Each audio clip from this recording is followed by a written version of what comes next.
Welcome everybody to our event today, Getting Started with Google Cloud. We're glad that you can join us. Today we're going to go over a couple labs as part of the Google Cloud Essentials quest on Qwiklabs.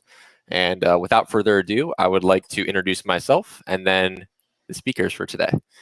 So my name is Alex Robinson. I'm the DSE president at the University of Central Florida.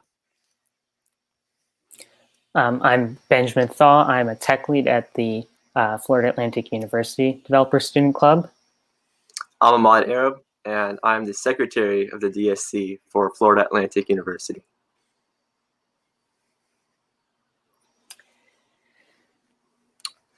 So I just want to give a quick overview of what Developer Student Club is about. Developer Student Clubs, or DSCs, are student-run communities that are supported and recognized by Google developers. They empower students through programs like these, such as GDG, Google Developer Experts, and Women Tech Makers. So our mission, our objective for us is to help students, bridge the gap between theory and practice. And essentially, we learn a lot of our code from concise topics or concepts, but oftentimes we don't really expand them into the real world examples or industry platforms. And that's what we're here for. So here are some of the practical tools that you can use in the industry, and these really do help build your technical skills. DSCs hold events like these, like this one, just to show you how these tools work, such as Flutter, TensorFlow, Firebase, and for today's event, Google Cloud.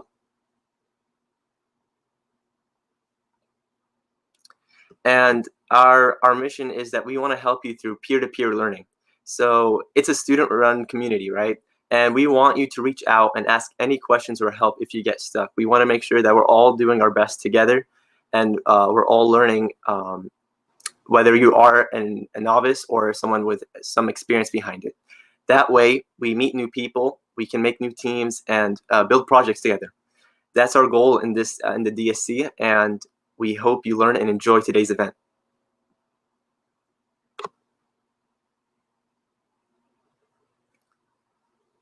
Alex, would you like to take it away? Yeah, so this slide, I just wanted to give some information. So whether you're from Florida Atlantic University or from the University of Central Florida and you're joining this event and you're not already a part of a developer student club, please join. We're going to be hosting events like this over the next couple of months, just to help students learn new technologies and platforms to get ready for the solution challenge or just expand your developer skill set. So if you're part of Florida Atlantic University, you can go to dscfau.com to join the Discord, Owl Central events page, and links to other resources. If you're at UCF, you can go to dscucf.com to join Discord events page and links to other resources, just like FAU. If you're not at either of the universities and you're at another university and you would like to join a developer student club, you can go to dsc.community.dev. Go to that website. It'll show you all of the developer student clubs across the globe, and you're welcome to reach out and figure out the best way to join that DSC. Thanks so much, Ahmad, for going over what developer student clubs are. And I would like to go over the schedule for today and then pass it off to Ben to go over some background info. So we're going to start off, well, you already met us. We're going to go ahead into introducing cloud computing and Google Cloud next. I'm going to talk a little bit about the Associate Cloud Engineer certification for people who are interested. And then we're going to dive into Qwiklabs and go into the first few labs on the quest. We're going to end it off with a Q&A, and then we're going to go ahead and wrap it up. So without further ado, Ben, could you please start us off with cloud computing? Yes, thank you, Alex. So for those of you who are unfamiliar, when you're so cloud computing is running compute workloads in the cloud. Obviously, you're not running them in actual clouds, but you're using someone else's computer. So this here is an image of a Google data center. So when you use Google Cloud, you're using their computers. So Okay, so there are 5 key components to cloud computing, right? So we have on-demand service, so customers get the resources they need on their own. You don't need any help from a billing or support team if you don't want to, and those resources should be available almost instantly, so on demand. The next one is broad network access. So you should be able to access your resources over the network from anywhere you want. And that makes it, that's a big component because you don't need to be near the computer. You don't need to be part of the same network. You just need to have access to manage it. So the third is that the provider of these resources has a very large pool of them. And when customers request resources through the on-demand self-service consoles, the cloud computing provider allocates resources to the customers from that pool. This allows providers to save money by buying their servers and other hardware in bulk, and then they can pass those savings along to the customers. Because of this, customers don't need to know the exact physical location of the resources as long as they have network access to them. The fourth is that the resources are elastic. So if you need more resources, you can easily get more and rapidly. So if you need less, you can scale back, and that's better than how it worked in the past. So the last one is that it's a measured service. So customers will pay only for the resources that they reserve or use, and they pay for them as they go. So if you stop paying, or if you stop using the resources, you stop paying for them. And cloud computing services and companies are billed in increments of hours, minutes, or sometimes even seconds, depending on which service from which provider. So why is cloud computing so appealing compared to the previous way of doing things? Regardless of how your workloads run, locally or on the cloud, you have a set of responsibilities that someone needs to take care of. This includes managing the networking, storage, and servers, all the way up to making sure your data and applications are running, installed, and functioning properly. So early on, companies needed to purchase and manage every aspect of their compute workloads. So that's all of it. It was ineffective because companies had to guess how much they needed, what kind of load and demand they were expected to get, and they had to purchase everything beforehand, and that could take weeks to order more, and it was costly to scale up and inefficient to scale down. So when virtualization took the stage, companies could virtualize their workloads, so they could separate the physical components of the hardware, so the memory, storage, and then they could separate that from the workloads they were running, so the application level and the operating system. So each application that they needed to run had exactly what it needed, and you weren't wasting as much resources. This is better than having to have dedicated servers for each application running, but you still needed to manage those servers. So with cloud offerings, companies could hand off many of those responsibilities to the cloud provider. And that made it more efficient to run workloads and less costly. So one offering is infrastructure as a service. So with infrastructure as a service, you rent out infrastructure. So the physical, you rent out the storage, the memory, the space within their data center, and you no longer have to worry about making sure the networking is functioning correctly. You don't have to worry about making sure your storage is redundant and it's not, the drives aren't failing. You don't have to worry about replacing, upgrading, or installing server components, and you don't have to worry about the virtualization. That's all handled by the Google or the cloud provider, such as Google Cloud. However, you still need to manage the operating system all the way to the data and applications. So this is great, this is better, but it's not always ideal, and it can sometimes be less secure because you still have to manage your operating system and your applications. So if you need a web server, for example, you still need to configure the operating system and middleware and runtime, even though you just need to worry about your data and applications usually. So this is where the next offering comes in, and that is platform as a service. So Google Cloud or your other cloud computing providers will provide the platform to run your applications, such as a web server. And instead of managing the operating system and runtime, you just need to manage your data and applications. So you provide Google with the code, any databases that you need, and the data that you want to have on there. And the offerings, such as App Engine, will run your web server for you and handle load balancing and other key components of a web server that you no longer have to configure and manage yourself. And then finally, to take it one step further, the last category is software as a service. So these offerings, providers will handle everything for you. All you need to do is log on and use it. So these common software as a service, or SaaS offerings, include Gmail, Google Drive, and YouTube. So these are all provided within the Google Cloud ecosystem, but the end user doesn't have to configure anything to use it. In addition to these, there are also other kinds of categories, such as functions as a service and other serverless options that you don't have to worry about the server. You can just focus on your code and let Google handle how it will be implemented.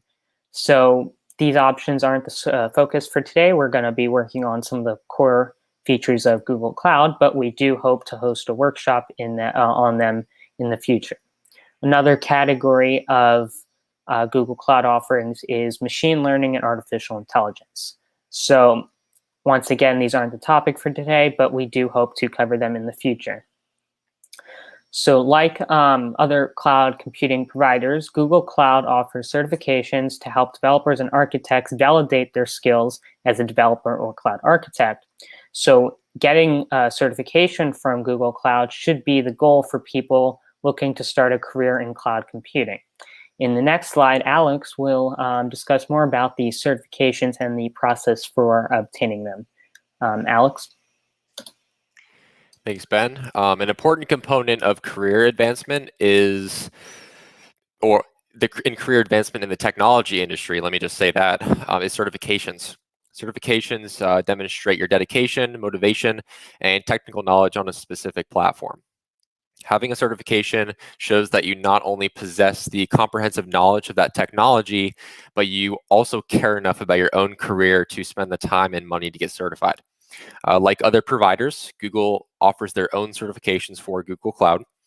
Pictured in this slide is all of Google's current cloud certifications, which are divided into 3 categories: associate, professional, and user.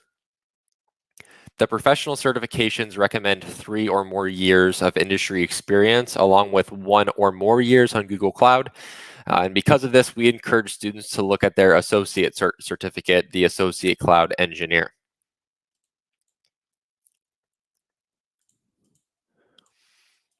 For the Associate Cloud Engineer certification, Google only recommends 6 months or more on Google Cloud, making it far more attainable for students or professionals with little to no previous cloud experience. So how do you get started on preparing for this certification? Well, first is by getting your hands on Google Cloud and earning skill badges. By participating in cloud study jams like this one, or Cloud Hero events, that can help you begin your collection of skill badges. But the best part is, after this event, you can get up to 60 days free of unlimited access to Qwiklabs to continue learning and preparing for your certification, should you choose to certify later. But of course, nobody is forcing you to certify. It's an option. If you'd rather use Qwiklabs to expand your skill sets as a developer, that's what Qwiklabs is fundamentally for. So please take advantage of it. But wait a second, what are skill badges exactly? I did not say that yet. So skill badges are like these mini credentials which you can earn from completing quests. A skill badge recognizes that you've completed the necessary requirements and demonstrated the skills required for that badge. These badges are added to your public Qwiklabs profile and can also be added to your LinkedIn profile under the certifications section. For now, think of badges like the building blocks to something bigger, like the Associate Cloud Engineer certification.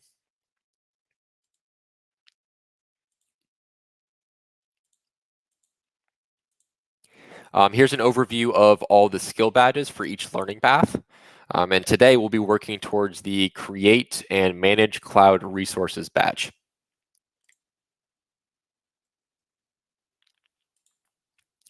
Like all certifications, it takes a few months to study and prepare. And sometimes it feels overwhelming with so many unknowns. What's the best way to study? What other resources are available to me? What do I need to know before exam day? Fortunately, Google has many resources available. If you're interested in earning the Associate Cloud Engineer and getting access to those resources I just mentioned, I wrote a blog post on our website which outlines what the certification is, how to get access to student resources, and what Google has outlined in terms of exam objectives and materials to practice before exam day.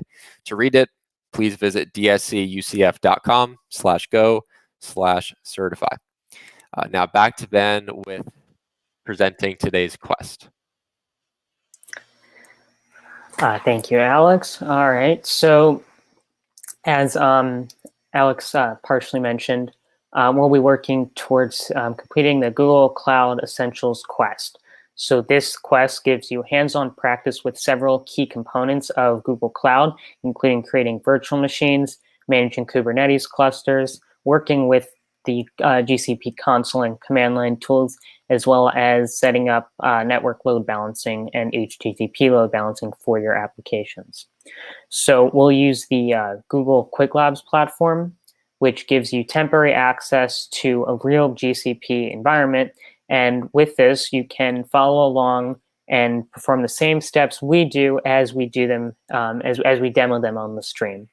So at the end of this, you should have completed, or depending on how we do on time, you should have, we should go over most of the labs to earn a badge for Google Cloud Essentials, which, as Alex mentioned, you can share on your LinkedIn profiles or your social media profiles. So after you complete that quest, if you choose to, you can take a challenge lab on the topics that were covered. This is a bit different from a regular lab in that it doesn't give you instructions, it just tells you what you have to do, and it expects you to do them. And if you can complete that challenge lab, you can earn an additional badge for the Create and Manage Cloud Resources skill badge. So that, like Alex mentioned, that's one of the first steps for getting started with a Google Cloud Associate or the Associate Cloud Engineer certification. So the first step is to get everyone access to Qwiklabs. So the instructions, for some reason, are a bit confusing and a bit complicated because it's a bit different from what you probably might expect. If you don't follow them exactly, we'll spend some time to make sure everyone has access to them, access to the platform, and help everyone. If you don't follow, you may use the wrong account, you might not get credit, you might not be able to participate, or you might accidentally bill yourself instead of Qwiklabs. So we need to make sure that you follow the instructions properly. So these are reminders before we start discussing them, but we will go over them again, so you don't have to worry about remembering this. So we think you should do all, or you need to do all the steps that are in the Qwiklabs instructions in your Qwiklabs provided Google account, not your own. So it's going to give you an email address and password to log in. Use that in order to get credit and to make sure you don't accidentally charge yourself. And then the next one is you probably want to do all of the Qwiklabs in an incognito window. This is to make sure that your account is not confused with the Qwiklabs provided account, and to keep them separate. So, and then it's also recommended that when you go ahead to sign in or create a Qwiklabs account, instead of signing in with your Google account, you want to sign in with an email address and password to make sure that you don't accidentally use your own account when you go ahead and complete the tasks in the labs. So we're going to, we recommend that you use an email address and password to sign in, not the sign in with Google option. So great. Okay, so the first step is you're going to go into a Chrome incognito window. Some other browsers work, but regardless of which browser you use, you want to make sure you're using it in incognito or private mode. So once you're in your incognito browser, you're going to want to go to dscfau.com/go/GCP essentials. Let me check the chat to make sure everyone's there. Just let me know in the YouTube live chat once you get to that page. So if you do that, you should get, what was it? dscfau.com/go/GCP-essentials.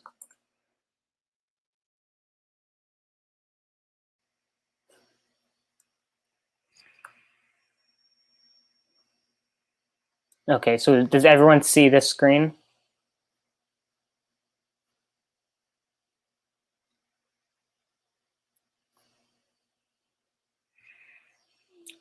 Just some people just let me know in the chat for the YouTube live.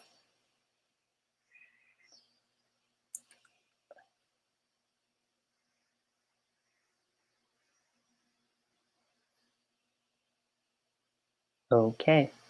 I'm not seeing any comments. I don't know if it's just, oh, all right, awesome. Oh, yes. Alex, could you send the link in the chat? dscfau.com/go/GCP-essentials. Awesome. All right, so Alex is going to be sending it in just a second. I'll post it into the FAU chat. Oh, there we go. Okay, so that should have worked. There we go. Okay. Right, so he sent that in the chat. So now that most of you are either on it or about to be on it, the next step is we're going to enter an access code. So if you found this, if you found out about this event through FAU, or you're an FAU student, we're going to ask you to use the FAU code. If you found out about this through UCF, or if you're a UCF student, use the UCF code. This is to make sure that we're giving out the right codes and we can actually track what the members for each club are doing. So this just helps with our analytics, and also, yeah, that's about it. So I'm going to give everyone a minute. Okay, and I'll post the FAU one into our chat. 1S Boca 1111.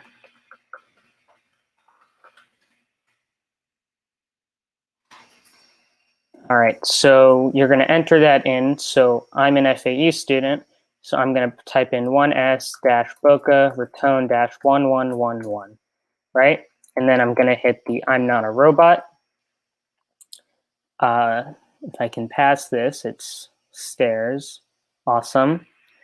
All right, and then everyone's going to hit submit. Well, after you enter the code, I'm sorry, it's Boca, not Boca Raton. So 1S-Boca-1111. Do we use your UCF or FAU email to register? So It's up to you. I personally use my FAU email address, but you don't have to. There's nothing requiring you to. After you enter the code, if I'm going too fast, just say something in the chat and we can backstep. So you're going to hit the join to enroll in this quest after you've entered the code. So I'm going to hit join to enroll. And like I said, you probably should use the email address and password. And apparently, I'm not sure how accurate it is, but in order to get, after you complete the GCP Essentials quest, you can get another 30 days of access. So I think in order to do that, you need to have this box checked, but you can unsubscribe from the emails. And there are not that many emails. It's once a month or so. All right, so after if you don't have an account, sign up for an account. So for the company, since I think it's required, just put FAU or UCF DSC. I'm going to do QL demo.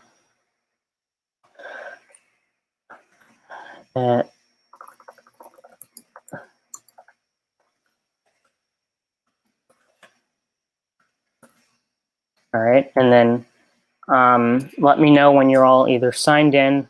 If you have an account, you can hit the sign in button down there. Or if you are, or once you're signed in or signed up. So if you do sign up with an email address, you need to go to your email and click the link in the email. So let me go and do that.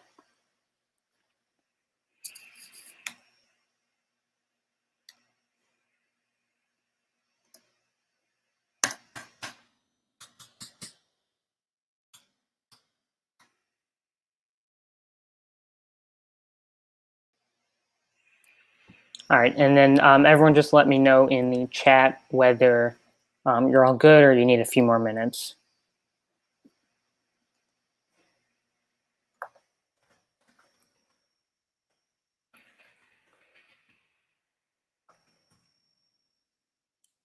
We can just wait a couple more minutes, Ben. I also wanted to mention, if anyone watching needs more help, you could also drop in a message in your respective Discord server, whether you're an FAU student or a UCF student. And if something's glitching out, which sometimes Qwiklabs does when using these codes, they sometimes can be a bit finicky. So if for some reason you can't successfully use the code, you can also message us in Discord, and some of our officers or core team members will be happy to help you. All right. Thank you for that.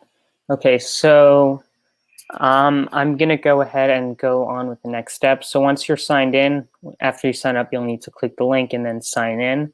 So once you're signed in, you're going to want to hit this enroll in this quest button. And from that, once you click on it, it should bring you to the first lab.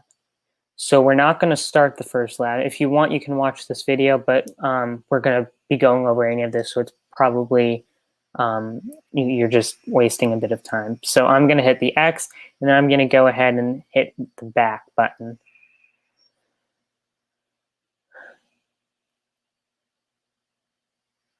Okay, so I'm going to check the Discord chats. I don't see any or much activity at the moment. All right, let's see. Okay, so I'm going to assume you're all good and you've reached this point where you should be enrolled. If you enrolled, you might have to reload. And before you start the first lab, very important to wait just one more moment. Yeah, so once you've set everything up, you're going to go to at the top right corner where you have your profile, and you're going to click on your profile and then click on here. You need to make sure that if you see 0 credits, 5 credits, or some other subscription, you're going to click on that green link, right?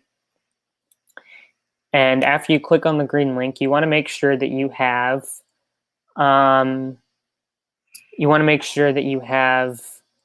5 credits that were issued today, just now.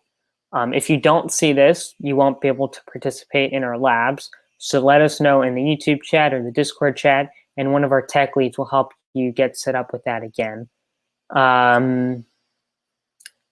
So I'll wait one more moment. Just everyone just say whether you're good or if you need a bit more time or you're having some issues. If you don't have these 5 credits after enrolling, then you won't be able to participate. So it's very important that you have the 5 credits now.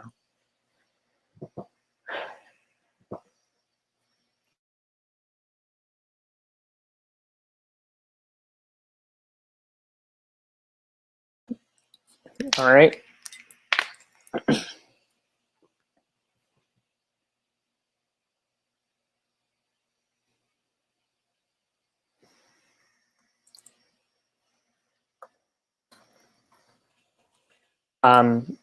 Once again, any questions? Okay, so someone said they have 0 credits. So also quickly, I'm going to address this because a few people are having some issues. If you have previously enrolled in this quest and completed the quest, you won't be able to get these credits. So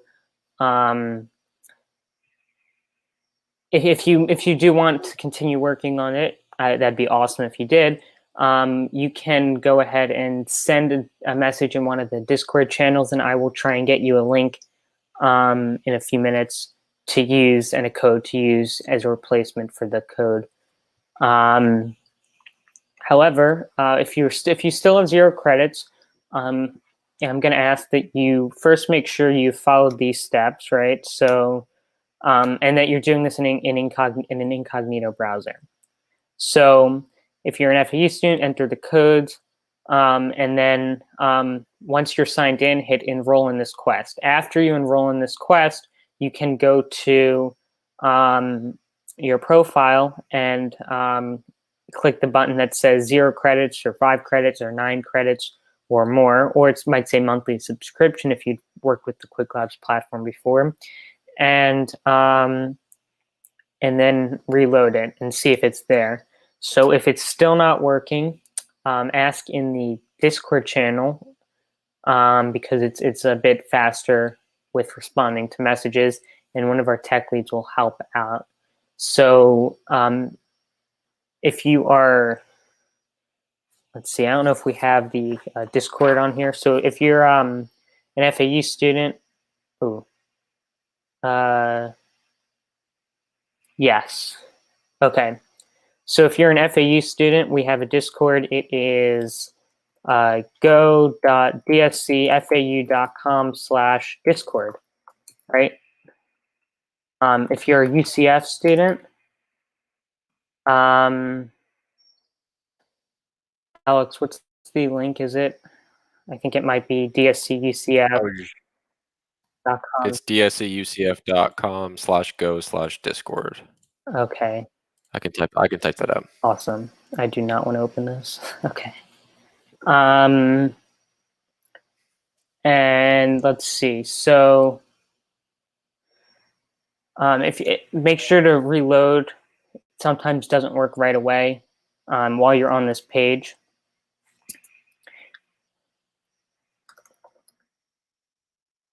So I'm going to wait a few more minutes and address some people's issues.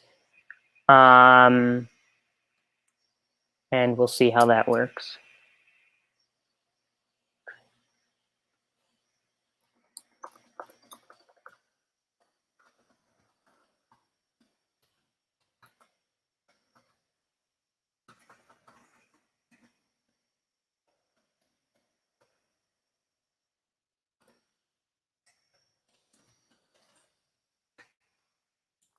While Ben is working through a couple issues real quick, I saw a very good question in the YouTube chat that I can go ahead and address while Ben is trying to assist.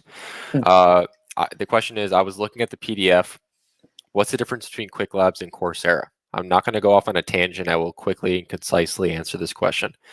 Qwiklabs is a lab-based, hands-on platform to practice Google Cloud or other developer technologies and platforms, including AWS, which is cool. Qwiklabs is a little bit more bite-sized, I would say, and it's hands-on where you're going to always be in a platform like Google Cloud or AWS. Coursera is a little bit more video-driven. Here, I was going to just go ahead and throw my face on while I'm talking.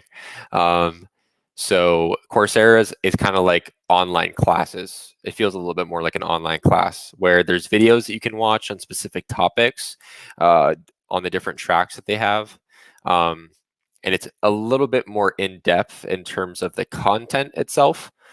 Maybe when you're going through the labs today, you'll realize that they are a little bit compact and short and sweet, but you still understand what's going on. If you're trying to really dig deeper and try to get a better understanding, then Coursera is exactly what you would want to use for that. So it's basically like supplemental learning that you can use to strengthen your skill sets on Google Cloud to prepare for the Associate Cloud Engineer certification, or just to polish up your skills pretty much. And there's a lot of different Coursera tracks on that, or on different topics. So it's a very cool platform.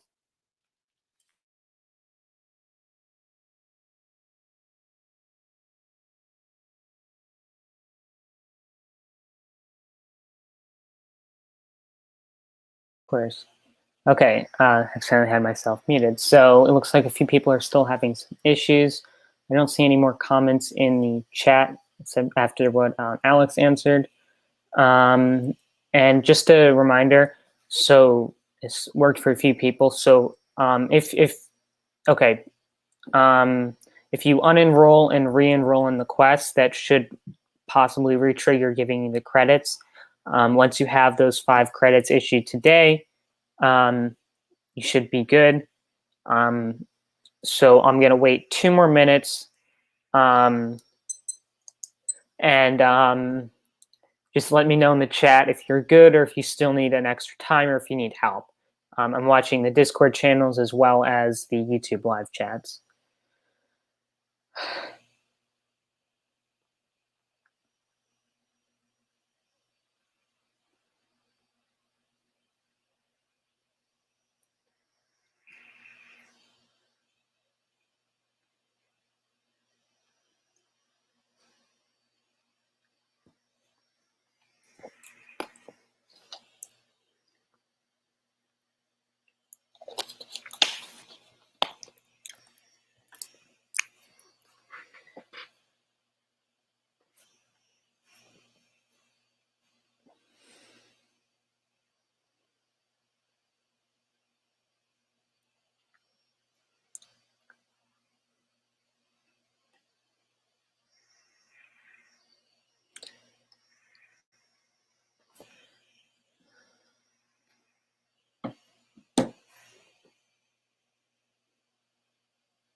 Okay, so Boone asked a very good question in our Discord channel. So the whole quest, I think, is 9 credits, and then if you do the one with the challenge lab, that's 13 credits in total, plus if you need to retake the lab because you didn't understand something, so, or if you just need more time. So excellent question. After we go through the first lab, we'll do it on the stream. We're going to double check and make sure that everyone... there we go. Okay, make sure that everyone has a month of access. So after you complete the first lab, you should get 1 month of access, and that will give you full access to all of Qwiklabs. So let's say you're not interested in today's quest, you want to do something else such as machine learning or serverless options, you can go ahead and do that. We would love if you would complete the quest that we're going for today. Because that's how Google can make sure that we're actually being active as a developer student club. And if you want to learn about something else, you can either work on it on your own or let us know and we can host an event on it in the future. So that's an option. So we appreciate all of your feedback. but after completing the first lab, you'll get 1 month of access. All right. Okay, so I'm not seeing any issues anymore, so I'm going to go ahead and proceed with getting set up. All right, so don't need that.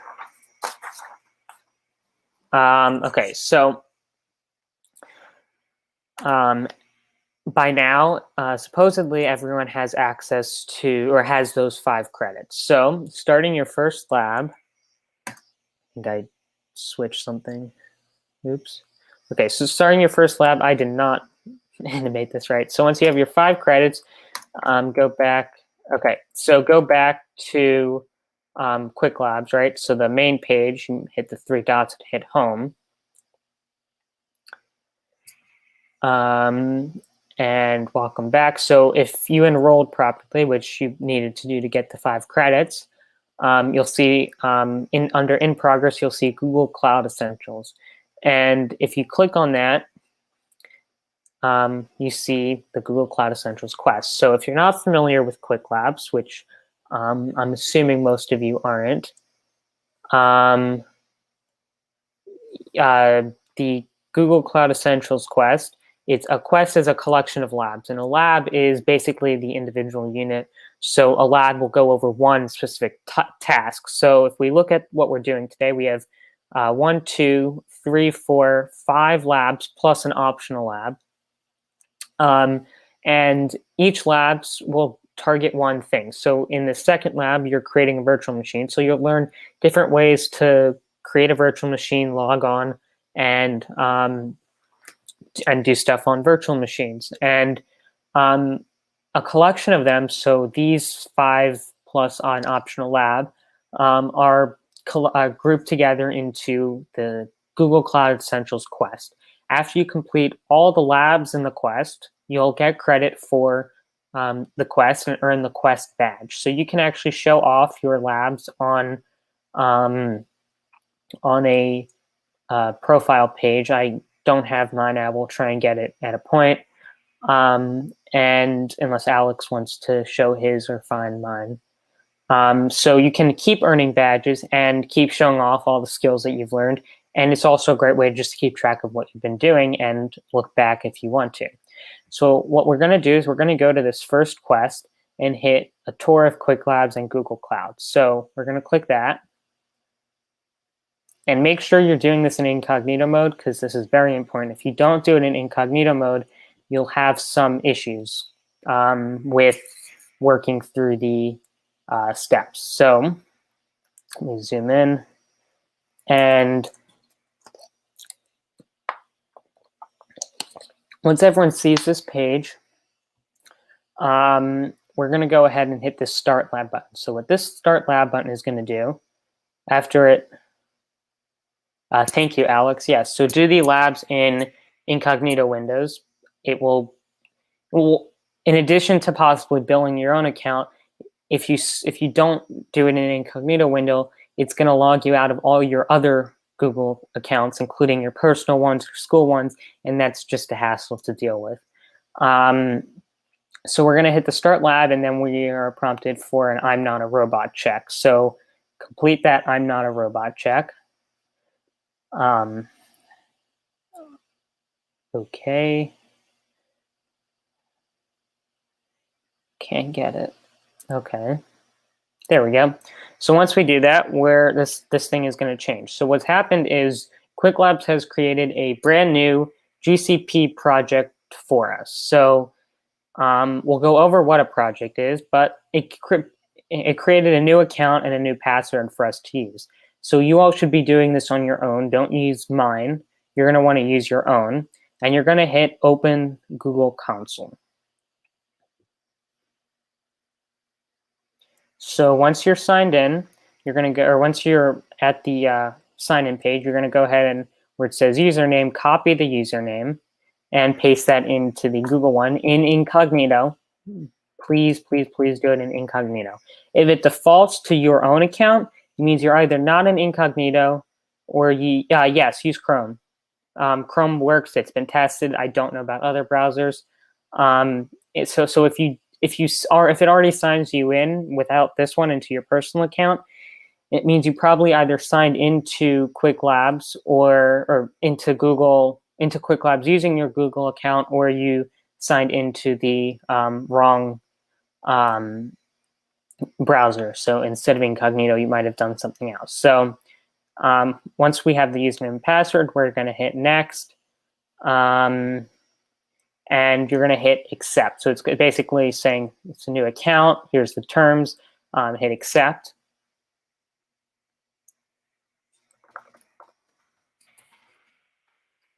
Yes, on Mac.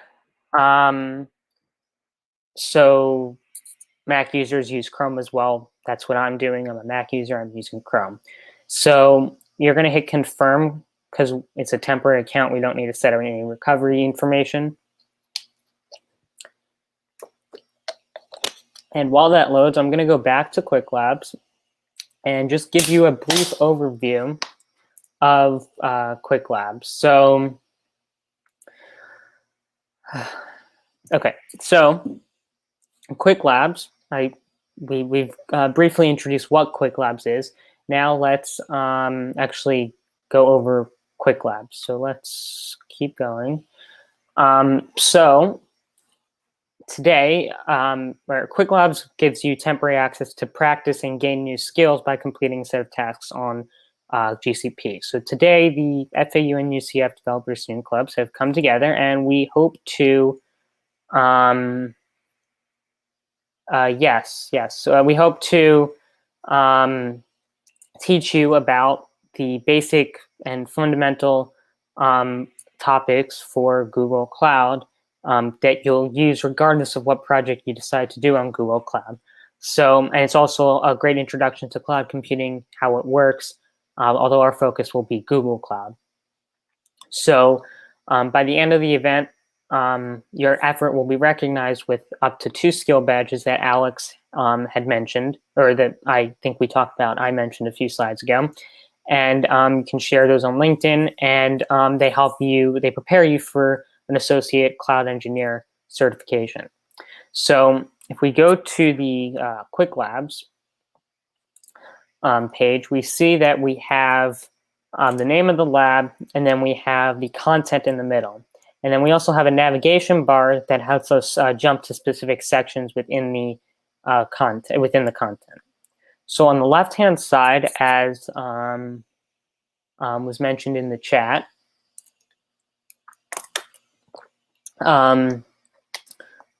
we see our connection details. So our connection details includes the email address that we log in with, the project or the password for that user account, the project ID, as well as a link to open the Google console. So we also see a timer that tells us how much time is left before we run run out of time and the lab ends. So at the end of the lab, your GCP credit, or your GCP project will be deleted, the account will be deleted, and you'll get credit if you completed all the steps in the lab. And if you didn't complete all the steps in the lab, then you won't get credit, but you can always redo it. So once you finish this lab, you will get a full month of unlimited access. And with that unlimited access, you can take the labs as many times as you want. So if you accidentally click end lab, or if you can't figure something out and you run out of time, you can just go ahead and start it again. We're not there's no, unless specified, there's no limit on how many times you can take the labs. You can keep taking it over and over and over again until you complete it. So that's awesome. So that's great. And I forgot what else I was going to say. Isn't that great? Okay, right. So if you've been following along and you're in the GCP console, you're going to be prompted with welcome student. So that's your the name that they have for the account. And you're going to hit I agree to the Google terms and service and any applicable services and APIs. So check the box and hit agree and continue. And I see that Alex just sent out my public profile link. So yes, I've just to show you what you can do. If you complete the lab, you'll get this badge down here. So Google Cloud Essentials. And if you complete the challenge lab, then you'll get create and manage cloud resources. So this one. And they'll show up on a profile page, and then you can also add them to your LinkedIn profiles. Going back here, so this is Google Cloud. So we're going to try to go over what Cloud IAM is, or IAM for Identity and Access Management to control user and access. And we're also going to figure out what GCP is, what the console is, how it works, as well as how we can use Google Cloud from the command line, as well as how to work with APIs that are available on GCP. So let's start with the basic structure of GCP. Sorry. So this is the GCP console that you should see on my screen. Let me zoom in because I'm actually zoomed out. Okay, so the GCP console is a graphical web-based interface that lets you manage almost all the aspects of your resources on Google Cloud. So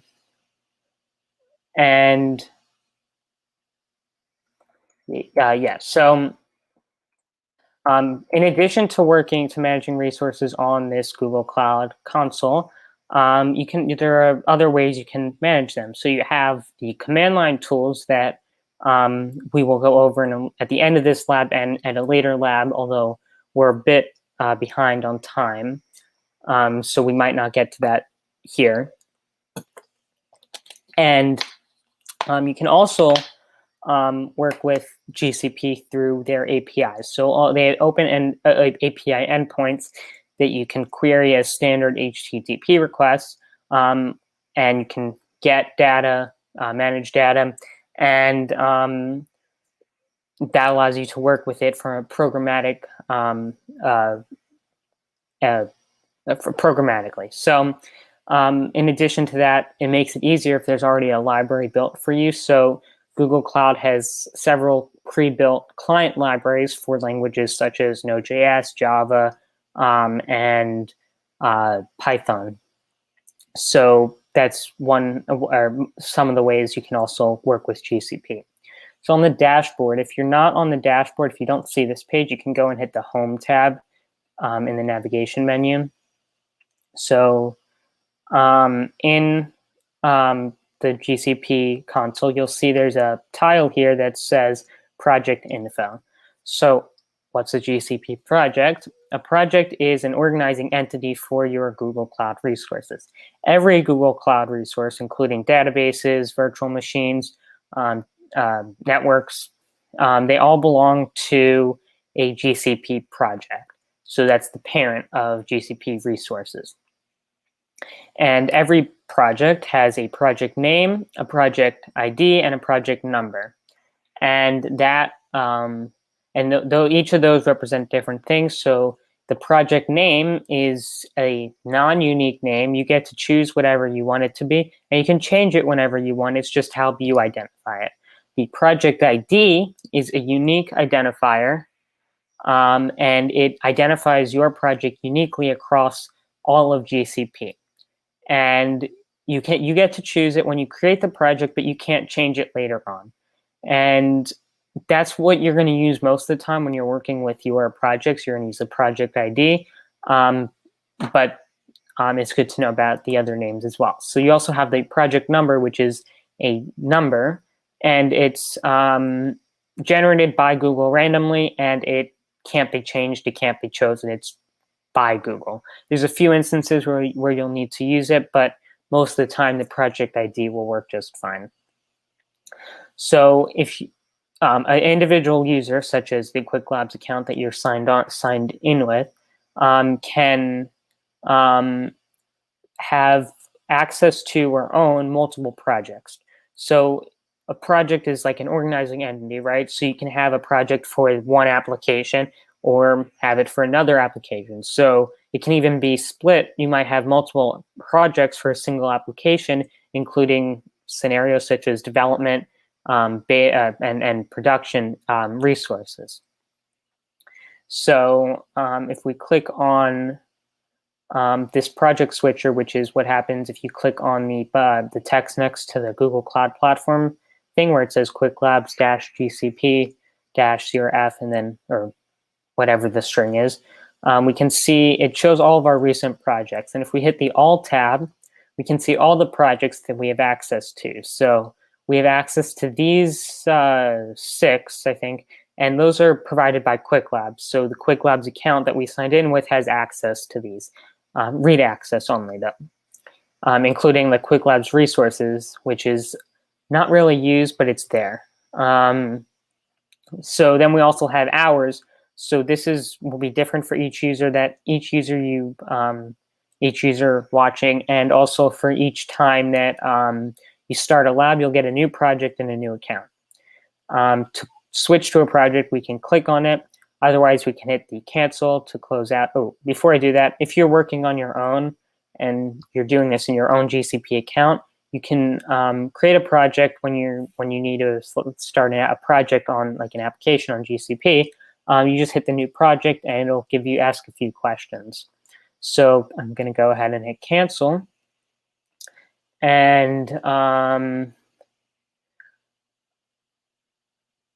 okay, so the next thing is if we look at the navigation menu, so at the top left, there's like 3 bars. If we click on the navigation menu, we can see we have a list of a lot of services that are offered by GCP. Compute Engine, file storage, Firestore, SQL databases, and they're organized into categories. So we have compute, and then we have storage for file storage. We have databases for your databases, networking, operations, tools, big data, artificial intelligence, and a few other categories. And in each of those, you can see that if you hover over something, there's sometimes submenus that give you more menus to manage different aspects of your resources. So what we're going to do is we're going to go to the very top, and where it says I am an admin, we're going to click on that. So if we hover over it first, we see there's options relating to identity and access. And if we click on I am or I am an admin, we're brought to a page that, if it loads, shows the users that have access to our GCP project. Let me just take a quick moment to check the chat. Looks like I don't see any questions. Awesome. All right. So we see we have 3 users that have access to our account. For all of you, it should be the same, but it might be a bit different. And what this does is we can see our user that we signed in with from Qwiklabs as a user. And then we also have these 2 users. So if you look at this, you see it's not a standard user, it's a service account. So what's a service account? A service account is something that it's a user that rather than belonging to a user like me or you, it belongs to a service or an application. So it allows for servers to communicate with other servers, and instead of logging in with password, it uses a key, a private key, to log in to and access GCP resources. So this allows you, for example, if you have your own server running outside of GCP and you want to access some resources for example, database or web applications for monitoring, you can use the service account to log in, or to log in and access those without having to put in like your own username and password, but as the application. So that's a big thing in GCP, and it's important for a lot of applications. Google service accounts on Google Cloud and in gserviceaccount.com. That's just the domain for service accounts. And they're created by Google or by you. So these are created by the Qwiklabs team or the system, and it lets them monitor stuff. You can create some if you have a need to connect your server to or your application to GCP. And also when you enable certain APIs, such as the Firebase storage API, it's going to create a service account so that Firebase can access your Google Cloud resources. No questions in the chat that I can see. So going back to this, we have on this page, under the role column, we see we have owner. We also have BigQuery admin, editor, owner, storage admin, and viewer. And then we have editor and viewer for ourselves. So these roles, the owner, editor, and viewer roles, are called primitive roles. And this is basically applies to the entire GCP project. So it applies at a project level, and they're broad because they apply to all resources. Who can do what on all the resources rather than specific resources. So the primitive roles that you have on GCP are viewer for read-only access, the editor role, which allows people to change state or modify, create or delete resources. And then there's the owner role, which gives all the permissions of editor and viewer, in addition to managing permissions for other users and the ability to configure billing for the account. So there are other ways to manage resources. To manage permissions, but we're not really going to go over how to do that. But you can ask in the Discord if you want to learn more, and you can search it up and find out. So, there we go. Okay.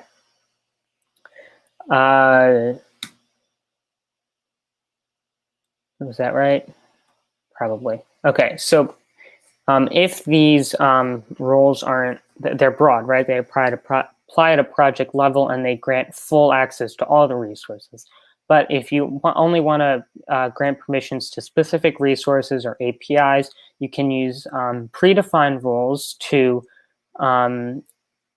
grant permissions more like fine-grained. So it's these are created by Google, and they try to correlate with a typical user's role or employee's role within a company. So an instance admin can delete, get, list, and start and stop. So they have permissions to administer the compute engine resources.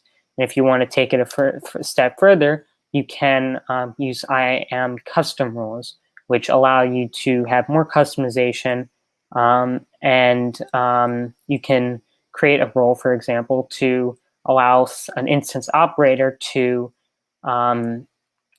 create, not to create, but to stop, start, get, and list questions. Boone asked questions. So should we be answering the multiple choice questions right now? If you go back to Qwiklabs, you'll see there are some questions that are multiple choice. So it's up to you if you want to follow along and answer them as I go. It's not important to know, or you should know the content for some of them, but you don't have to complete these questions to get credit. And I'm not going to go over them exactly. Like, I'm not going to directly say what builds it, although it's a Start Lab button. But if you want to, you can follow along. Otherwise, you can just follow along with me, and we'll cover all the questions, but you don't really have to answer them if you don't want to. So that was it, right? So basically, you can assign specific sets of permissions. So a specific group of people can only do what you tell them to do and not more, not less. So back to, nope, okay, back to GCP. In Google Cloud, we have, no, right. So if you go to the rules button, it's under I am an admin. You can see some of the rules that are available. And we can't create rules because we don't have that permission, but that is a permission that can be granted. So Google Cloud has over 200 APIs available to customers. Just I don't see any comments in the chat. All right. Okay, so Google has over 200 APIs that range from business administration to machine learning. So they integrate within GCP for the projects. And it might be important to know what an API is. So an API is basically an endpoint or an interface that you can use to call on and get data or modify and perform actions on resources.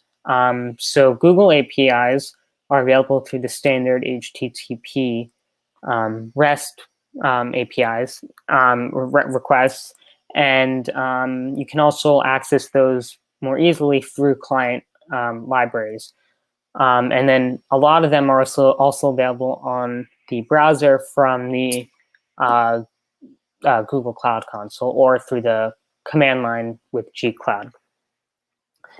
So what we're going to do is we're going to go ahead and create enable an API.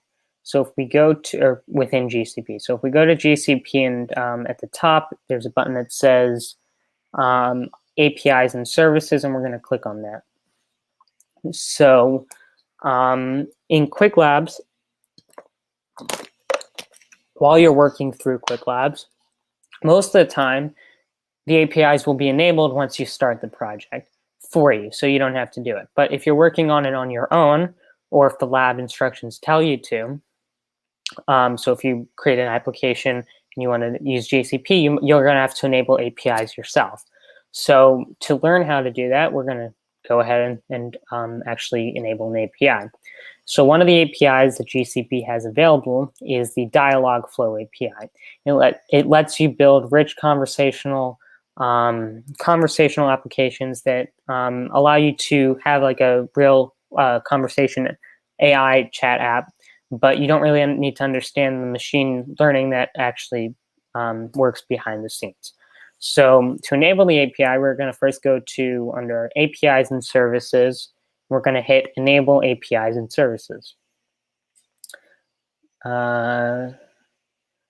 Right, so just if you have any questions, if I'm going too fast, too slow, let me know in the chat, because I really don't know what you guys are thinking. So you gotta just let me know in the chat.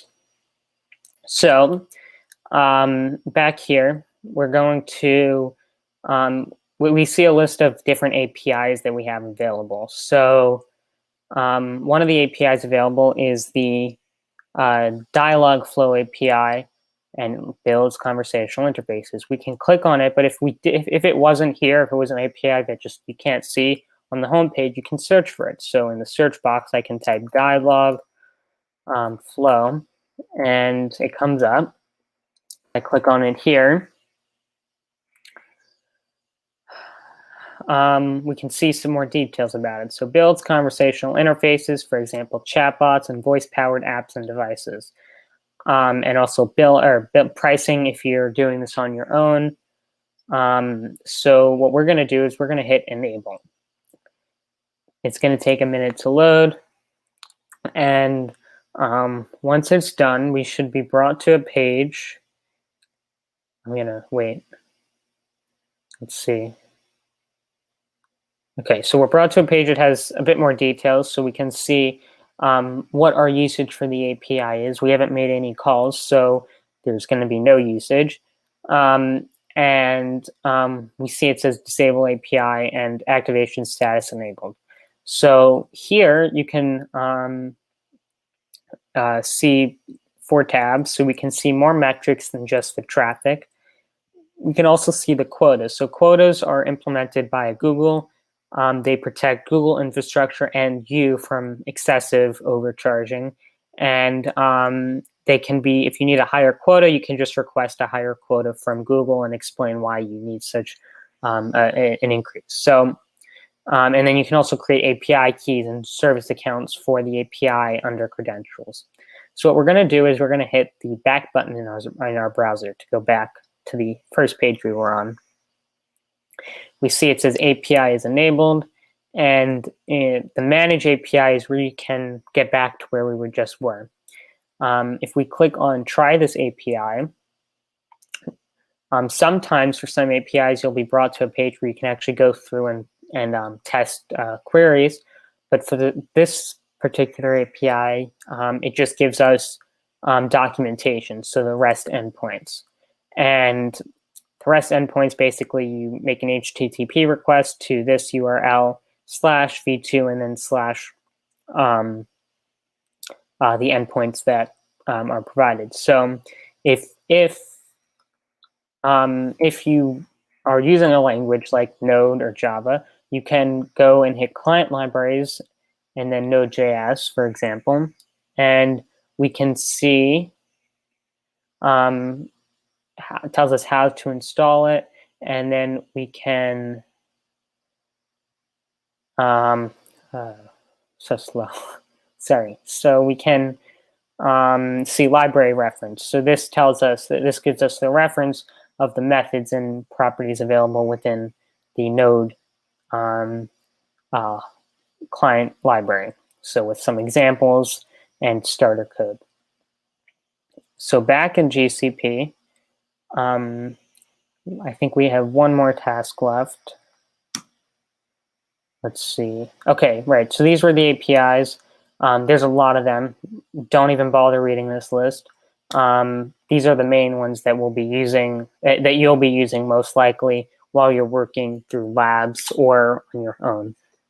Compute Engine is an API. And if it's not enabled when you go to create a virtual machine, it'll just ask if you want to enable the API.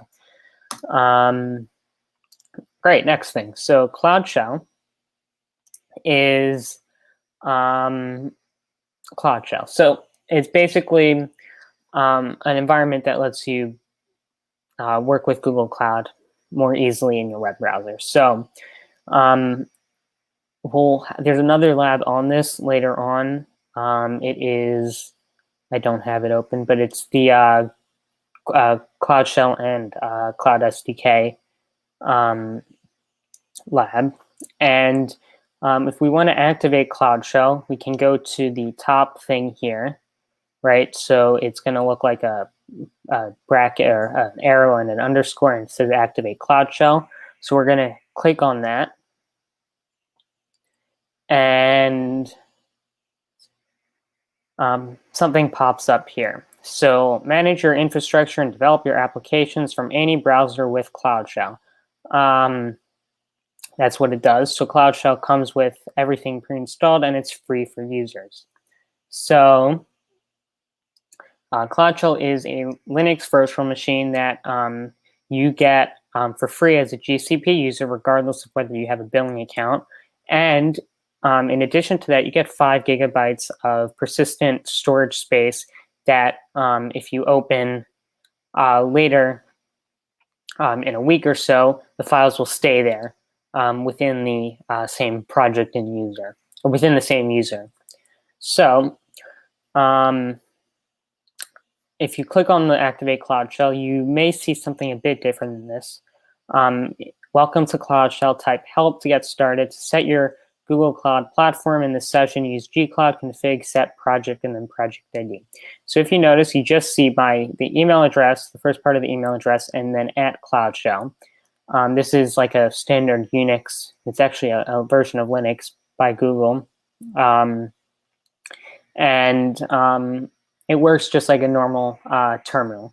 The only thing is, some of you, it might show up as yellow. If it doesn't, I'm going to make it show up as yellow. So what we have is we have our project ID, right? So if we go to Qwiklabs and copy our project ID, we can type in gcloud config. So we're going to set the project ID. So set project, and then I'm going to paste the project ID.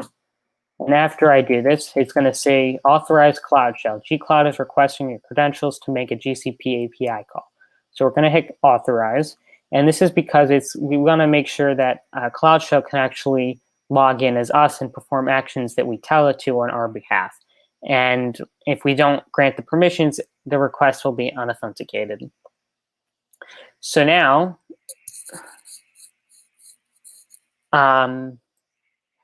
you should have something that has your username and then also your project ID in yellow.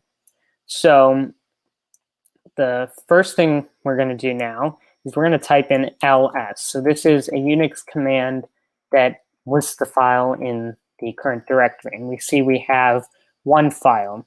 This directory, the home directory, is your persistent storage space on GCP, that 5 GB that you have of storage. And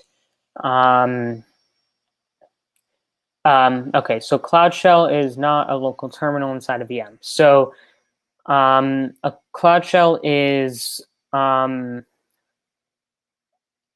basically Cloud Shell is it's a VM behind the scenes, but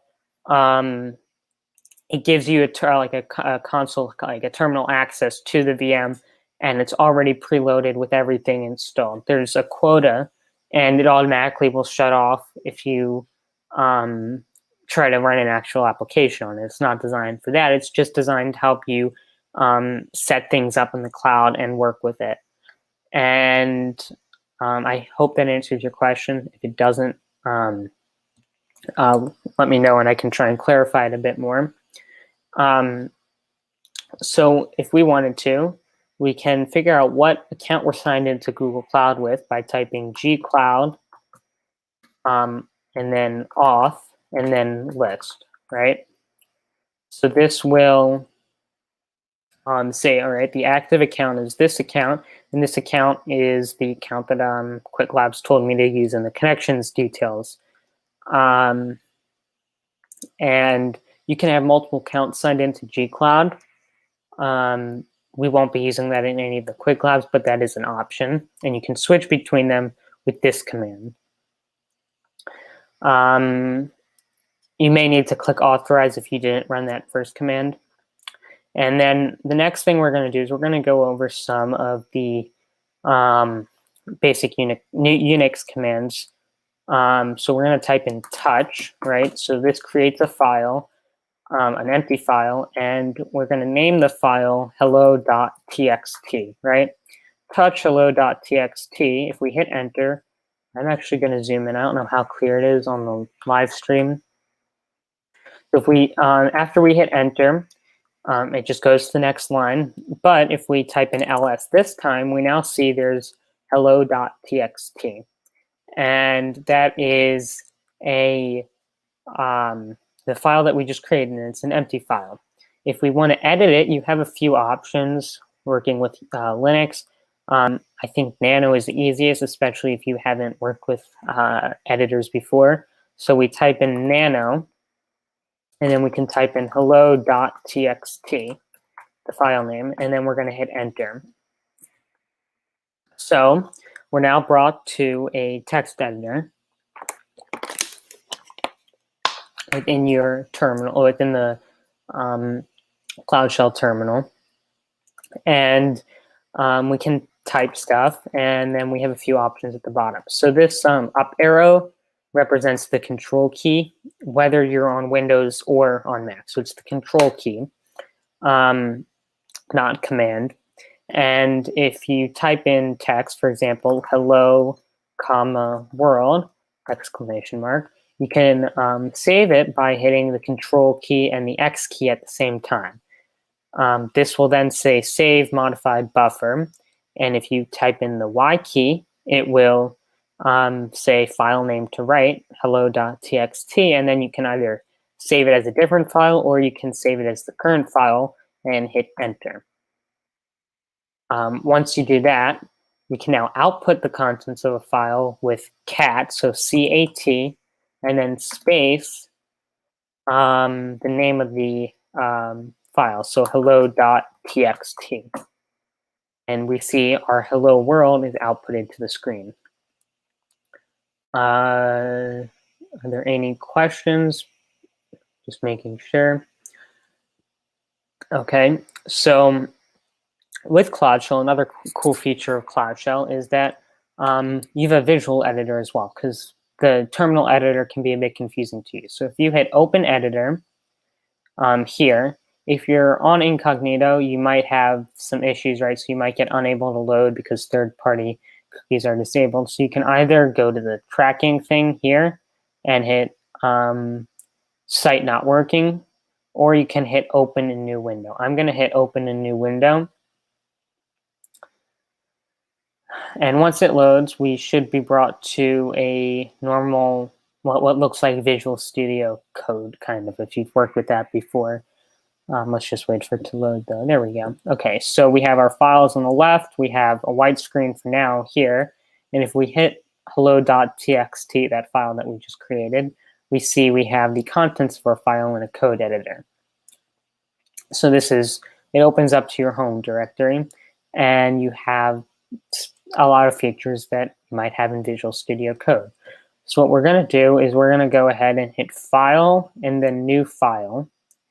And we're going to create a new Python file, right? So let's just call it hello.py for Python. And we're going to hit OK. It then opens up, right? And oops. And then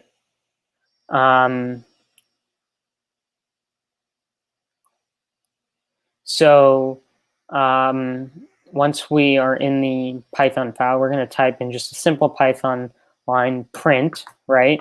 And then a set of parentheses, and then a set of double quotes.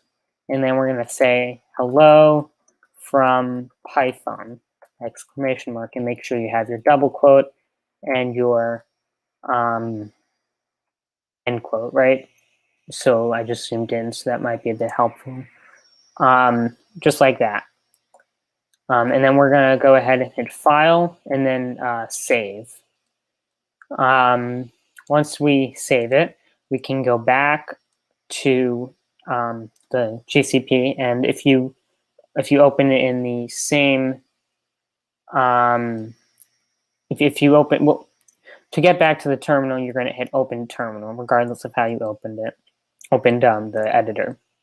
So we're back to our terminal, and if we type in cat hello.py, we can see our file is printed, and that's what we typed in. So what we're going to do is we're going to actually try and run this Python script. So Python 3. If you just use Python, you'll just get a warning saying that Python 2 is no longer supported. And then Python 3 and then the file name, so hello.py. And if you run it, you can see you get a hello from Python, exactly what we had our application print. So that's very nice. So all of our, a lot of the tools that you'll use as a developer, Cloud Architect, are pre-installed, including Node, Python, Docker. And if you need something that's not there, you can install it just by using apt-get install in the package name. Although we don't need that for this lab. I don't think the Quest either. So with that, I think that's all. That's all I have for this lab. So if we go to Qwiklabs, right? If you wanted to answer the questions, you can go ahead and answer them. Their content is in the lab content, or you can ask one of our tech leads if you're not sure. One question that I'm going to address is The username in the left field is, this one is a Cloud IAM identity. And the answer is true because the way it works is it creates an identity for us to log in, and it's managed through the Qwiklabs, through Qwiklabs manages the account, and it can be deleted by them, and therefore it's a Cloud IAM identity, and that one is true. So once you've gone through and answered the questions, if you want to, you don't have to, you're going to hit End Lab. Turns out we only have 3 minutes left, so if you started a bit before, it might have already ended it for you. So we're going to go ahead and hit OK. All done, right? So all the work in the lab will be deleted, and the user account won't work anymore. So once we're done, we're going to hit OK. And optionally, you can rate how satisfied you were with the lab. I'm just going to go ahead and hit cancel, and we've completed the first lab. So now, what we're going to do is make sure that you have access to a month of Qwiklabs, right? But first, I'm going to answer a question that was, or a comment that was put into the VM. No, actually, that was the answer. All right. Basically, a VM is comparing Cloud Shell to a VM. A VM is a dedicated machine with your own configurations, as was mentioned in the UCF chat, not the FAU one, right? So, and then Cloud Shell is a VM, but is all managed by Google. You can't control much of it. You can't change the size of it. And it automatically shuts down after a period of not using it. So that's the difference. It's not, a VM can be used to run applications, but you're not supposed to really use Cloud Shell except for developing applications or testing them. Right, so what you're going to do in Qwiklabs, so you're going to go to your profile here, right? And after you've ended the lab, you're gonna, where it says 5 credits, you're gonna click on 5 credits. So now I'm gonna reload.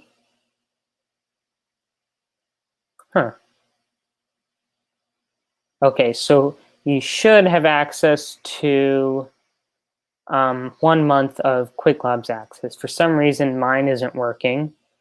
Is it working for anyone else? So if they go, do they have a month of access?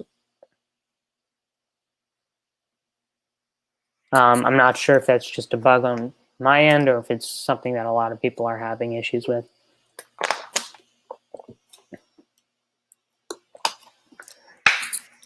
Please respond in the chat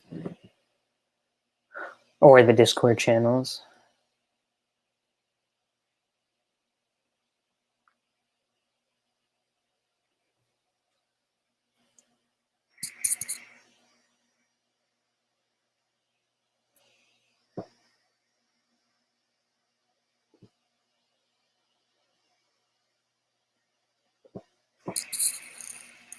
Awesome. Okay, so it's not working.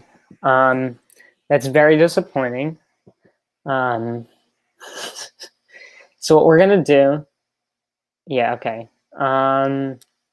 What we're gonna do is we're gonna go back. So I'm gonna hit the back button in my browser. So we're back at this, a tour of Qwiklabs and Google Cloud screen. So what I'm gonna do is hit Start Lab one more time, right? And hit I'm Not a Robot. Gonna complete the I'm Not a Robot.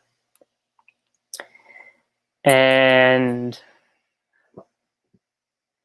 after about 15 seconds, so at 44, 45, I'm just gonna wait 5 more seconds.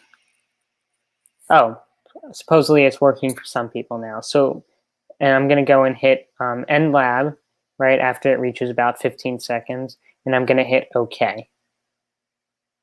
Right, so then I'm gonna hit cancel. And then I'm going to go back and hit 5 credits again, on my profile. Okay, so now I have a screen that looks like this. You have an Advantage subscription. So it can take a few minutes apparently, which I'm glad it's not an issue because that'd be a bit of a hassle to fix. So I'll wait maybe 3 minutes, take any questions anyone has, and also make sure that everyone has the Advantage subscription. You want to have this Advantage subscription that should expire on December 21st, 2020. So let me know in the YouTube chats or in the Discord chats, and we'll try and make sure that you have those that month of access. So this Advantage subscription gives you unlimited access to all of Qwiklabs for 30 days. And once you complete the quest that we're working on, right, so whatever that quest is, the Google Cloud Essentials quest, you'll get another 30 days of access, and it will, once you complete this quest, it'll give you a total of 60 days of access. And so that's great for you. You have 2 months, up to 2 months, or at least 1 month for you to access to access the Qwiklabs platform. So Advantage subscription is just the name of it. That's their only subscription option. But what it does is it gives you the advantage of having free Qwiklabs access. So students working with through developer student clubs, we get you can get a lot of resources to help you prepare for certifications and get started. So I don't have the information, but it's possible to get up to 14 courses for Coursera access. And that's one of the benefits of the students, so good courses. And then you also have the access for Qwiklabs, right? And then you also have access to the community, so the tech leads are willing to answer all the questions you have. And we also do events where we have guest speakers who are Google developer experts or from Google developer groups. And those are great resources for you as students. So we are a bit behind on time. What we're going to do is we're going to go over the next lab. Alex is going to present the next lab. We're going to go probably a bit over the 2-hour mark. So it might go into 4:20, 4:15 maybe. And we're going to try to cover this second lab. If you're available for that, that'd be awesome. But if you're not, we understand. We will, because we didn't get to do as much as the lab has or the quest has. We're going to host some additional sessions if you want to learn about this and do it with us, or if you want to just ask questions. So we're gonna do. We'll let you know at the end. Now I know when I'm gonna do this Thanksgiving. Yes. Do those. Do the labs actually. So like if you look at mine, this is not mine. Let's see if I get mine right. So these are I love doing these labs every so often. So I've gone through 178 labs. A lot of those were repeats, I think. I'm not sure how it counts, but I've completed 15 quests. So cool things, very fun, and yeah, it's just a great resource. So I'm going to hand it off to Alex since I don't see any questions and no one's mentioned that they're having trouble still. And take it away, Alex. Awesome. Okay, so hopefully everyone understood a lot of those concepts that Ben went over during that lab, and hopefully you're not having any issues with Qwiklabs, even though they happen all the time. Ben pretty much knows every issue that exists in Qwiklabs. We've been through it a lot. So if you have any issues that you're still dealing with, please drop it. In the Discord's probably easier, but if not, drop it in the YouTube Live. But without further ado, since we are a little bit behind, I'm going to go ahead and get started on lab 2. I should only need about 20 minutes tops to get this done, so we should be perfectly okay with that. Let me go ahead and add my stream to the stream. Okay, so now we are going to do lab 2, which is creating a virtual machine. So let me go ahead and I'm actually on the wrong one. Sorry. Skip. There we go. Okay, the second lab in today's quest uses Compute Engine, which is the go-to for creating virtual machines on Google Cloud. This is an infrastructure as a service offering, which means when you create a virtual machine, you are provisioned with a set amount of CPUs, RAM, and storage. You can scale up or down as needed with a few clicks, and you're charged per second based on the number of CPUs, RAM, and storage, and outgoing network traffic that you use. But let me step back really quick and explain for some people who don't know. What is a virtual machine, and why would I want to run one on Google Cloud? What can a virtual machine be used for? A virtual machine, or a VM for short, is an emulation of a computer system on an existing system. In this picture, you can see a user is running Windows 8, 7, and XP within Mac OS. In this scenario, the Mac is the host because it's hosting the guest VMs, which are the Windows VMs. In fact, many of you have probably used a virtual machine without even knowing it, or maybe you just didn't consider it a VM. For you Pokemon fans out there, running emulators to play Nintendo games is actually running the game inside of a virtual machine. The virtual machine acts exactly as it would on genuine Nintendo hardware. The only difference is that the mechanical buttons are mapped to digital inputs. Virtual machines have many advantages over running dedicated systems. Among those advantages are allowing multiple operating system environments to simultaneously exist on the same machine, empowering users to go beyond the limitations of hardware to achieve their end goals, ensuring application provisioning, better availability, and easy maintenance and recovery. And on Google Cloud, you get those same advantages while reaping the benefits of running systems on Google's high performance, high availability, and highly scalable infrastructure. Being able to scale a VM from 1 CPU core to 160 CPU cores in just a few clicks is both mind-blowing and powerful. No more waiting to set up those physical servers to serve more clients on your new viral app. So you can scale those VMs up or down in seconds as needed and only pay for what you use. With that said, let's go ahead and create some virtual machines on Google Cloud now. Before I get started, though, I did want to put a disclaimer out there. As tempting as it may be, you cannot provision a 160 core CPU on your virtual machine during this lab. Qwiklabs monitors your usage on GCP. So please do not deviate from the assigned task or create additional instances or resources outside of the scope of the lab. If you do, your account can be blocked by Qwiklabs, and the only way to get it unblocked is by messaging them through their support chat and explaining to them why you provisioned a 160 core CPU on your instance and get your account unblocked. It's not a very fun process. So let me go back to this slide for a second. We are going to grab our lab credentials from Qwiklabs. I'm going to go ahead and move to that window in a second. And then we'll open up the Google Cloud Console in an incognito window, just like we did before in the last lab.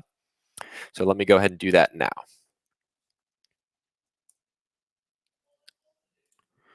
Something I wanted to share real quick.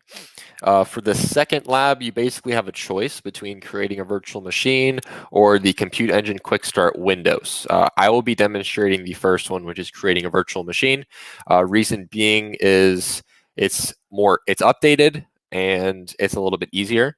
And a couple of the tech leads have gone through the quick start windows and realized that some of the content is actually outdated. So it's best maybe not to do that, but you can always revisit it after you complete all the labs and complete it for sure. So let's go ahead into this lab right now. All right, we're going to go ahead and start the clock now. And hey, there we go. I didn't have to do the verification. Last time I was on stream, it made me do like 7 verifications. Okay, so the same thing. We're going to grab our username and password. Now notice I am using Safari right here for Qwiklabs, but my GCP console is using an incognito window. You'll see that in a second. Okay, so over here, this is an incognito window for Chrome. We're going to go ahead and enter our username. We're going to grab that password. Sorry if I'm making anybody dizzy.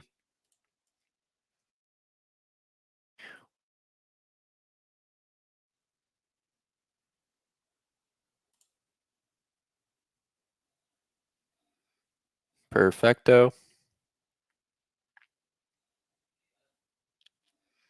Okay, I'm going to go ahead and click agree.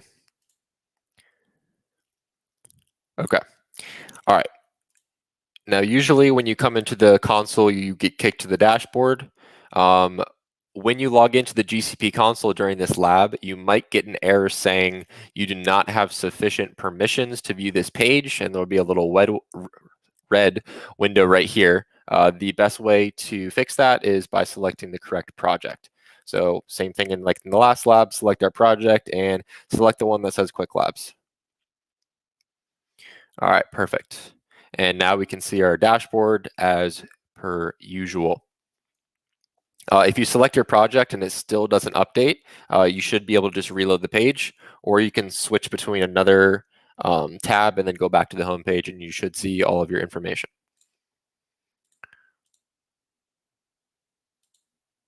Okay, as we begin this lab, it's important to understand that these virtual machines don't just magically go poof into a real cloud and start working. They physically reside somewhere on Google's infrastructure, but it's easy to know generally where your instances are located because Google organizes their infrastructure into regions and within them zones. You can see the organization chart in your lab. If you go to Qwiklabs, they actually have a chart with the regions and the zones. Please note that your instance, which is the VM, and your persistent disk, which is the disk for the VM, for that instance are located within the same zone. So let's go ahead and create our first instance. So what we're going to go to Compute Engine and then VM instances.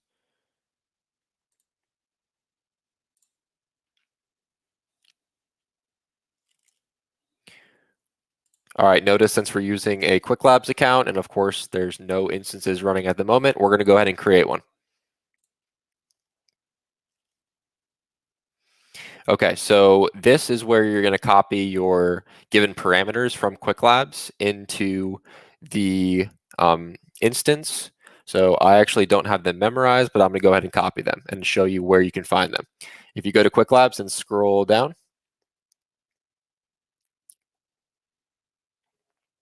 this is the chart with the zones that I was speaking about earlier. Go to task 1. These are all the parameters that you're going to be using for your instance. So the name is just going to be GCE Lab.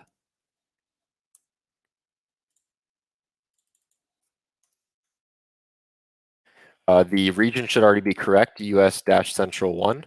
And for the zone, it's going to be US-Central C, I believe, if I had that memorized correctly. Yep. Now we're going to select this series of our instance, which is going to be N1. And I'm actually going to make this window a little bit bigger. Oops, I made the wrong window bigger. Hopefully that is a little bit easier to see. So for our series, we're going to choose N1. For the machine type, it's going to be the 2 virtual CPU, 7 GB of memory. For the boot disk, we already have the correct size, which is 10 GB, and the Debian Linux 10.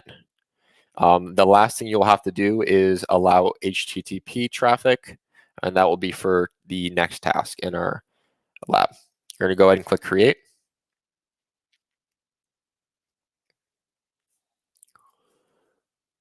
And this will take a few moments to create.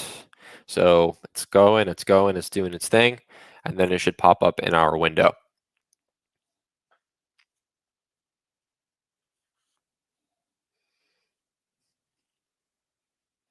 While this is going, I just wanted to mention, if anyone has any questions about what I'm doing here with my instances or any questions about virtual machines in general, go ahead and drop that into the chat.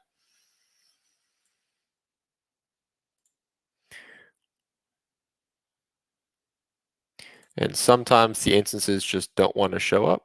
Oh, I was just not scrolled to the top. Rookie mistake. Okay, so now I can see my instance right here. You can see the zone that we selected. In your project, you're going to get an internal IP, and then you have your external IP, also known as the public IP address, which we're going to use a little bit later. But next, we're going to go ahead and use SSH. If you don't know what SSH is, it stands for Secure Shell, which is a protocol that runs on TCP port 22. Its purpose is to create a secure encrypted connection to use the command line of a system remotely. Now we'll go ahead and click on the SSH button to SSH into the instance. You'll notice it opens up another tab. Okay, and I'm going to make this bigger because no one's going to be able to see this. I think that's a bit reasonable size. Okay. So yeah.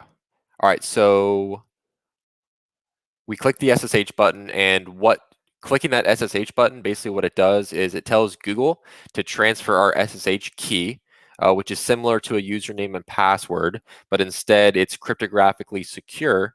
It's a secure string that encrypts the communication, and it transfers that to the VM. So the VM knows to trust our SSH attempt and automatically logs us in. This is all done in the console for us and only takes a couple of seconds, as you'll see. So that's actually the end of task 1. So let's go ahead to task 2. The next part is we're going to go ahead and install Nginx web server. And if you don't know what the Nginx web server is, it's an open source software, which is a web server that can also be used as a reverse proxy, a load balancer, a mail proxy, and HTTP cache. So what we're going to go ahead and do first, though, before we go with Nginx, is we have to enter in a couple commands here in the SSH window. First, we need to elevate to the root. And the way we're going to do that is we're going to type sudo su dash and click enter. Now you can see we are the root user. Basically what root is, it's pretty much like a admin super user in Windows, but in Linux. And something I didn't know that Ben just taught me today is that sudo stands for super user do.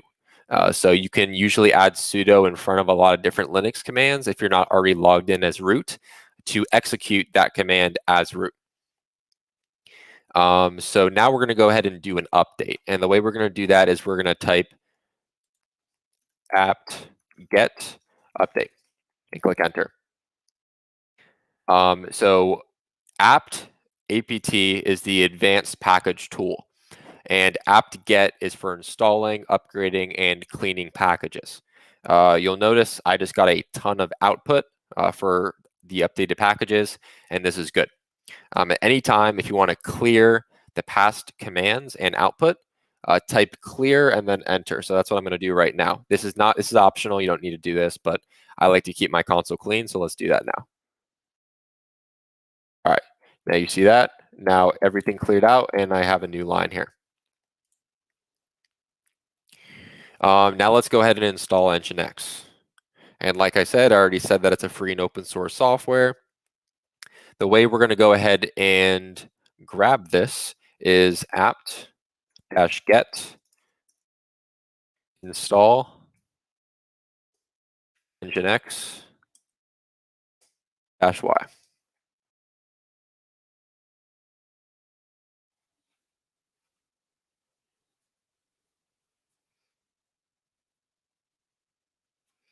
And I just saw in the chat, Fabio says, but be careful to use sudo. You'll be giving applications admin access and may compromise your system.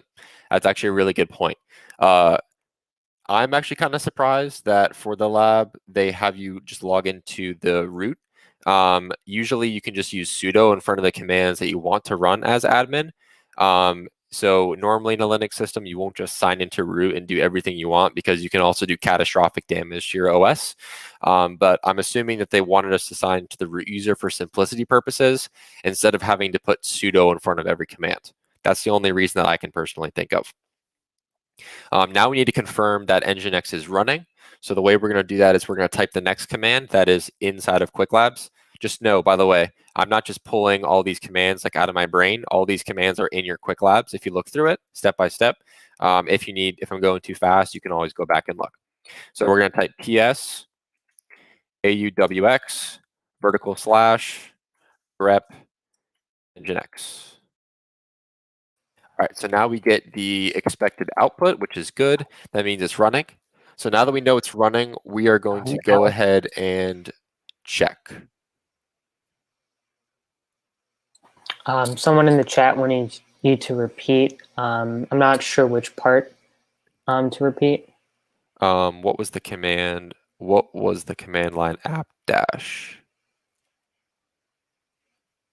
Oh, apt get, right? I'm not sure which chat that was on the FAU chat, so I don't think I saw it. So apt-get is the package manager. I'm just answering some of the questions that were addressed, that were asked. Apt-get is the package manager that lets you install what you need, certain applications on Linux. And then there was someone asked, can you repeat that? I'm not sure what part you wanted repeated, because the YouTube I'll just go do a quick recap of what it said. So I explained what Nginx was, free open source software, which is can be a web server. And I went ahead and used two commands. I used the apt-get install nginx-y. That command is in Qwiklabs. And then that installs it, and then we need to confirm that it's running. And the way we do that is type ps AUWX / grep Nginx. That command is also in Qwiklabs. And this output right here is basically what shows us that it's running. So the next part is we're going to go ahead and grab the public IP address of our instance. And the way you can do that is, I'm going to go to this window real quick. And I think about the root and sudo. Yeah, okay, so basically, when you are SSH into your instance, it should not SSH into the root by default. It will be a user, but not a root user.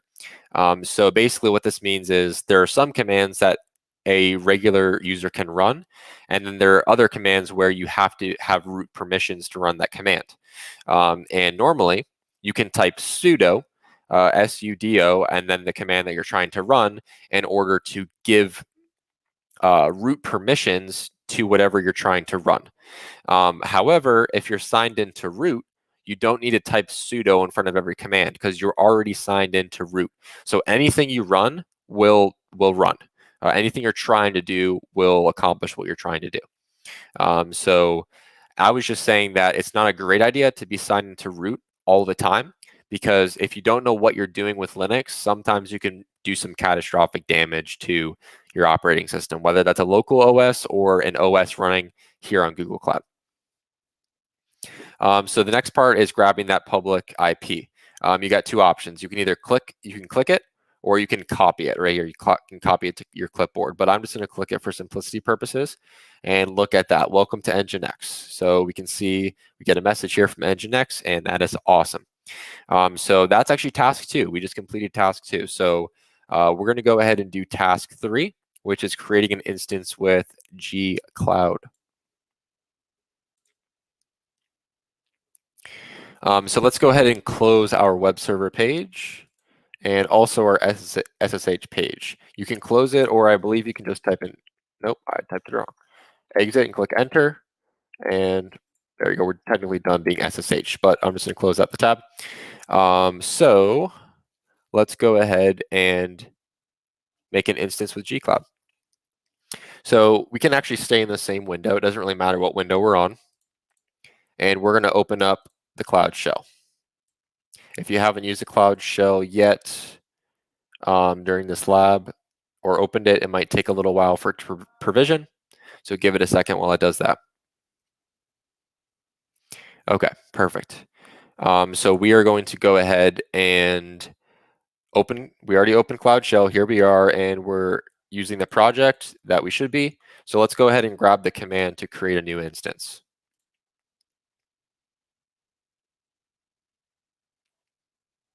So the command right here, which is the gcloud compute instance create GC lab 2, that's the name.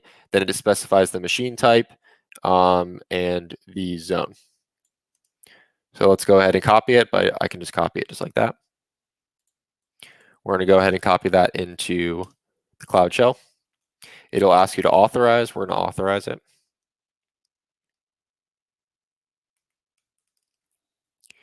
Okay, that'll take a second while it does that. Perfect. Okay, and we get the output that we wanted. Notice that Qwiklabs lets you know that the instance is using all the default parameters for this instance, which is db10, the n1 standard 2 instance, the instance config, and the root persistent disk with the same name as the instance. All the information that just came out of my mouth is also in the Qwiklabs. So let's go ahead and SSH into that instance using the shell instead of the GUI. And yeah, let's go ahead and do that. So what we're going to do is type gcloud compute SSH GCE lab 2 --zone US -central 1 -C. That comes out of the Qwiklab. That's the next command that they list. So we type this command. All right, it asks if you want to continue. I'm going to type yes and enter. Okay, this is critical where most people might mess up. It'll ask for a passphrase. You're not going to enter a passphrase. You're going to click enter. It'll ask you for the same passphrase again. You're going to click enter again. So you're not entering a passphrase. If you do, you're probably going to have issues SSHing into that instance.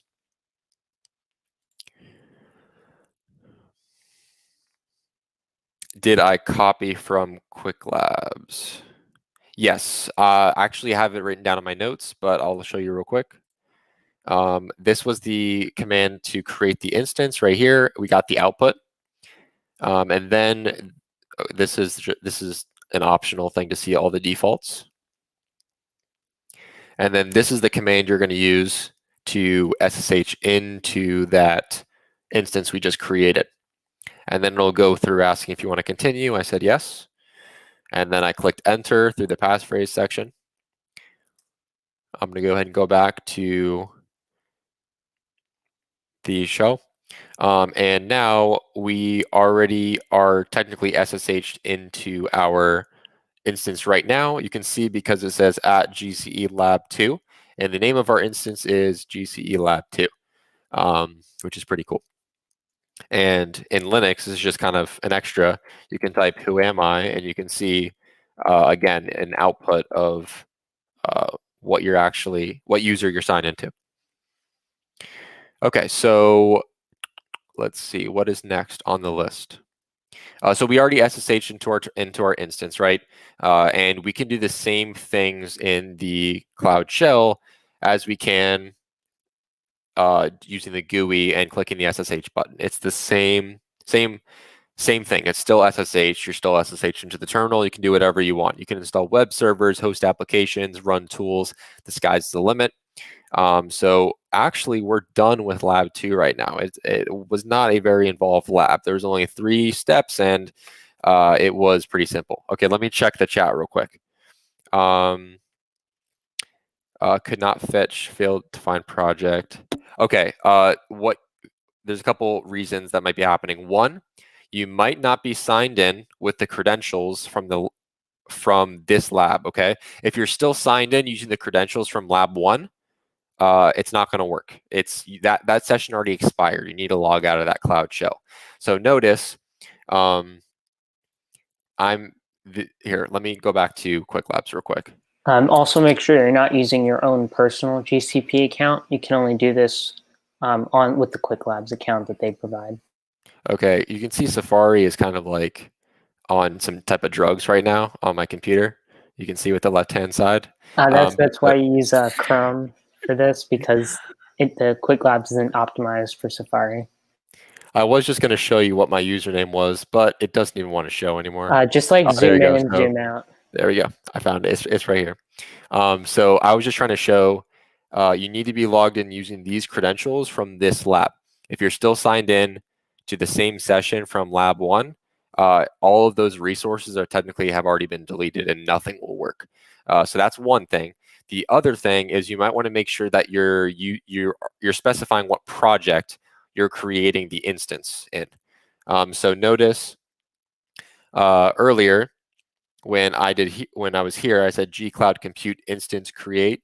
That command that we got from Qwiklabs, I was already in the project that I needed to. And if you need to change to the project, the way you can do that is you can type gcloud. I'm going to type this into the chat. Config set project, and then project ID.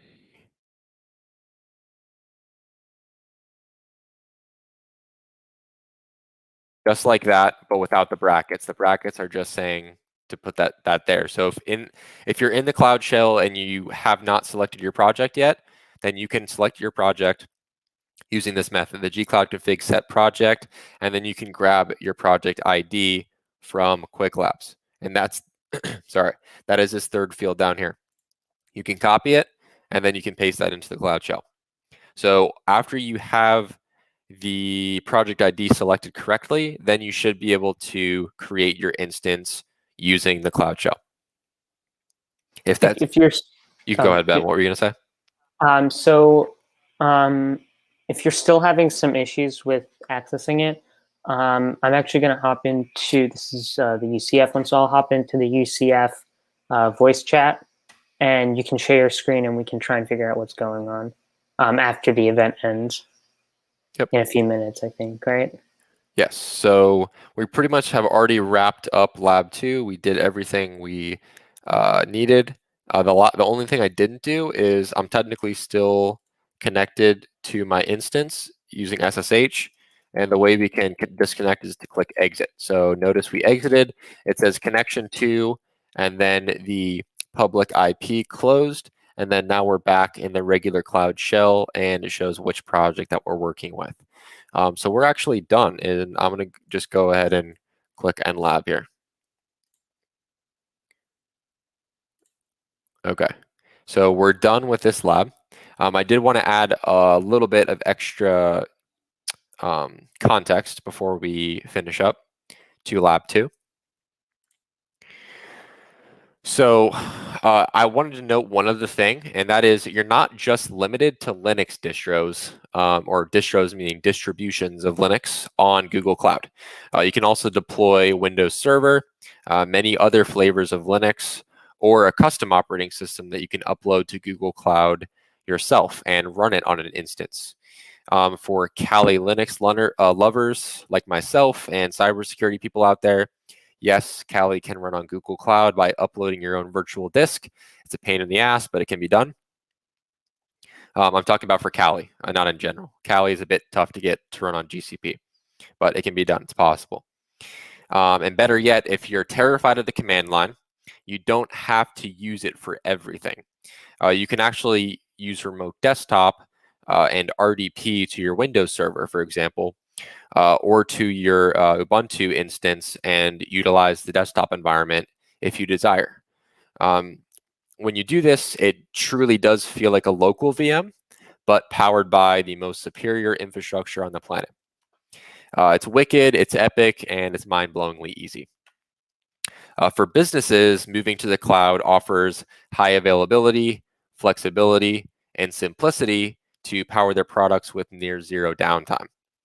No more worrying about those on-prem servers or maintenance. You can spin up your servers or a standalone instance whenever, however, and from wherever you are with an internet connection. So welcome to the future. That pretty much wraps it up. We did go a few minutes over. I wanted to bring Ben back on to just reinforce what I'm saying here. If you need help with any of the labs, labs 1, 2, or beyond when you hopefully continue this quest after this event is over. If you have any questions, you can just drop them in either server, in the UCF or the FAU server, and we'd be happy to help you out. Yeah. Okay. Yeah. So also, I'm just curious if anyone's still here. I know there's like maybe 20 people still on the stream. So would you be interested in, I'm thinking about hosting like a Zoom session to continue these labs and also provide information on how you can get started with the challenge lab if you want to get that extra badge.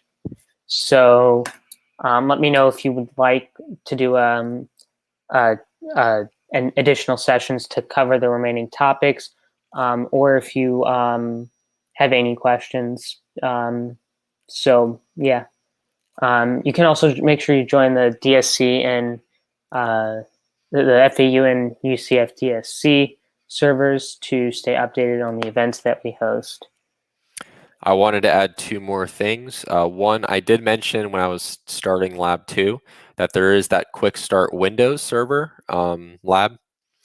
If you're interested in completing that, I did have my tech lead, Antoine, go into that lab and kind of pick it apart and see some of the things that are wrong with it. But it is still possible to complete. It's just that some of the Qwiklabs content is a bit outdated.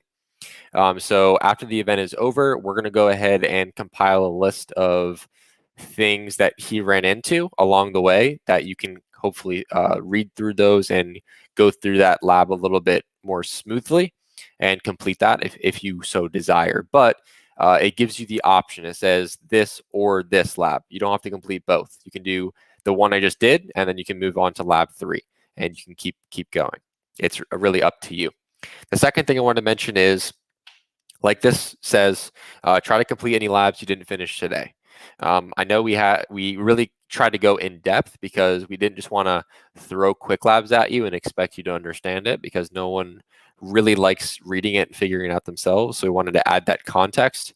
And even though it did take a little longer than expected, hopefully we did deliver the value that you're expecting from an event like this. But something to keep in mind is, if you complete today's quest within 30 days, you will actually get free access to other quests for an additional month. So because you used our code today, you get free unlimited access for 30 days. What that means is you can finish this quest, and then you can do any other quest on Qwiklabs, however many you want, to your heart's desire, and complete those and expand your skill sets as a developer. But if you complete the quest we did today, it adds 30 days onto your subscription. So you have 60 days of unlimited access to Qwiklabs, which is something that's super valuable. So I would definitely take advantage of that. This quest is really not that hard, but maybe once you get to the challenge lab, you might get stuck up on some things, and we'd be happy to kind of point you in the right direction for that. And like the slide says, the more quests you complete, the more likely it is that we can continue hosting these events. And yeah, you might see some different events from us in the future. Ben, is there anything else that you would like to add? Yes. So first of all, I'm gonna, at the beginning we mentioned you could get 2 labs from what we did today, or 2 badges. So I'm going to get a link for that. I just, my computer isn't very good, so it's taking a while to load the page to get the link. And then to answer the question asked in the chat, the Advantage subscription, it basically, I think you just mentioned this, it gives you unlimited access to any of the quests regardless of whether we did them or not. So I'm trying to make the link right now for the second the challenge lab link, and once you complete that challenge lab, you can actually earn the second badge. So that's 1 more lab compared to the Google Cloud Essentials quest. And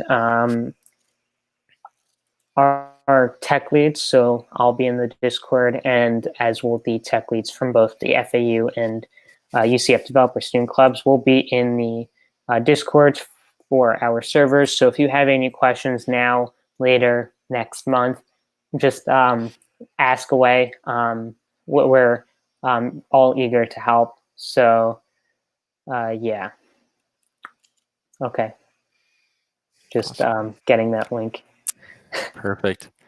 I would, Ahmad, if you would like to come back to the stage, I can invite you back so we can do a proper farewell. If not, that's okay. I did not want to not include you. I'll give you just a second real quick. I just wanted to thank everyone for coming. Google Cloud is a really, really cool platform, and there's a ton to learn. And especially if you're interested in getting that certification that I mentioned, or trying to learn some new skills to enhance your solution challenge project when we get closer to that deadline. The sky's the limit on Google Cloud. There's so many different topics, so many different tools, and once you really start searching through the Qwiklabs platform and seeing all the quests and labs that are within their catalog, then it'll kind of start to blow your mind a little bit. So yeah, with that said, yeah, well, let's just do like a proper sign off, Ben. First of all, sorry, I hate to break this. Alex, can you check the chat? I sent you the link with the second lab. Actually, I probably should have tested the lab first, or the link first, but I went ahead and dropped yeah, it. so Alex just sent a link in the chat. It's if you want to get started with the second, with the challenge, after you complete your first quest, all the labs that you do in this quest will apply towards the second one. And then you just have to do that challenge lab, which is a bit difficult. So you'll probably need some help in the Discord channels. All the tech leads are able to help you. And yeah, so that gives you 2 badges if you can manage to finish that challenge lab and the rest of the quest. So now, yeah, back to you, I guess. Ahmad, if you'd like to sign off or you have any shameless plugs, go ahead. All right. So on behalf of of the chapter, thank you guys for coming. Keep in note to join or keep active in the Discord, because we might be posting blog articles about this. Maybe some tidbits that we noticed as well, and we wanted to leave it there. Or maybe you're just more of a visual learner, or you like to reread everything rather than auditory and video. So if that's for you, perfect. We got you. They're coming down the line very soon, and we're trying to do one as well for the challenge lab. So stay tuned for that. Hopefully it will come out soon, and we will notify you through Discord of FAU DSC. Awesome. Yep. Ben, sign off. Any shameless plugs? I'm good. All right. Thanks everyone for coming. You're welcome to connect with any of us on LinkedIn. We'll go ahead and drop those in the Discord as well. Yep. We'd be happy to connect with any of you. All I ask is if you do connect, please put Go DSC or something like that in the invitation. That way I know that you came from DSC and I can go ahead and accept that. So, but without further ado, we'll go ahead and call this an event. Thank you for coming, everyone. Thank you, guys. I'll see you all soon.